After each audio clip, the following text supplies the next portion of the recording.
Nipah ആദ്യമായി report ചെയ്ത പ്രദേശത്തു നിന്നും തെരഞ്ഞെടുപ്പ് പ്രചാരണം ആരംഭിച്ച് മുൻ ആരോഗ്യമന്ത്രി കൂടിയായ വടകരയിലെ LDF സ്ഥാനാർത്ഥി കെ ശൈലജ. പേരാമ്പ്ര മേഖലയിലെ ആശുപത്രികൾ സന്ദർശിച്ച കെ ശൈലജ പ്രതിസന്ധി ഘട്ടത്തിൽ ഒരുമിച്ച് നിന്നതിന്റെ സ്നേഹം വോട്ടാകുമെന്ന് റിപ്പോർട്ടറിനോട് പറഞ്ഞു. മണ്ഡലത്തിൽ കെ ശൈലജയുടെ പ്രചാരണ ബോർഡുകൾ നിറഞ്ഞതോടെ സ്ഥാനാർത്ഥി പ്രഖ്യാപനത്തിന് കാത്തുനിൽക്കാതെ കെ മുരളീധരന് വേണ്ടി കോൺഗ്രസ് പ്രവർത്തകർ പ്രചാരണ ബോർഡുകൾ സ്ഥാപിച്ചു തുടങ്ങി.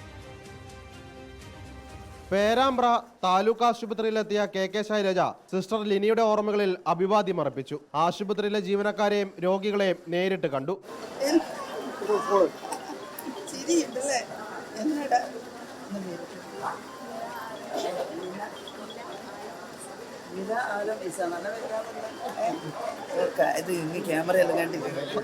EMS സഹകരണ ആശുപത്രിയിലും നിപ്പ രോഗി ആദ്യമായി എത്തിയ ചങ്ങരോത്ത് കുടുംബാരോഗ്യ കേന്ദ്രത്തിലെത്തിയും വോട്ടർമാരുടെ പിന്തുണ തേടി.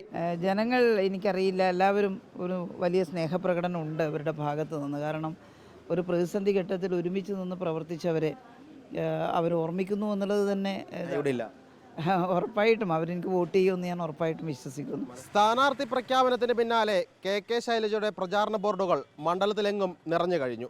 ഇതോടെ കെ മുരളീധരന് വേണ്ടി കോൺഗ്രസ് പ്രവർത്തകർ രംഗത്തിറങ്ങി. വികസന നായകൻ വീണ്ടും വടകരയിലെന്ന മുദ്രാവാക്യമുയർത്തിയാണ് കെ മുരളീധരന് വേണ്ടി പ്രചാരണം നടക്കുന്നത്. ചങ്ങരോത്ത് കുടുംബാരോഗ്യ കേന്ദ്രത്തിൽ വോട്ട് തേടി കെ ശൈലജ എത്തിയപ്പോൾ അവിടെയും MP ഫണ്ടിൽ ആംബുലൻസ് അനുവദിച്ച മുരളീധരന്റെ ബാനർ. അത് വടകരയിലെ ജനങ്ങളാണ് ഇവിടെ MP എന്നുള്ള നിലയിൽ എന്തൊക്കെ വികസനം നടത്തി എന്നുള്ളത് പറയേണ്ടത്. ഞാനതിനെ കുറിച്ചൊന്നും അതെയോ? അതെ ആണോ? ആയിരിക്കും. 4 വർഷം മുൻപ് പാസ്സായി, ഇപ്പോഴാണ്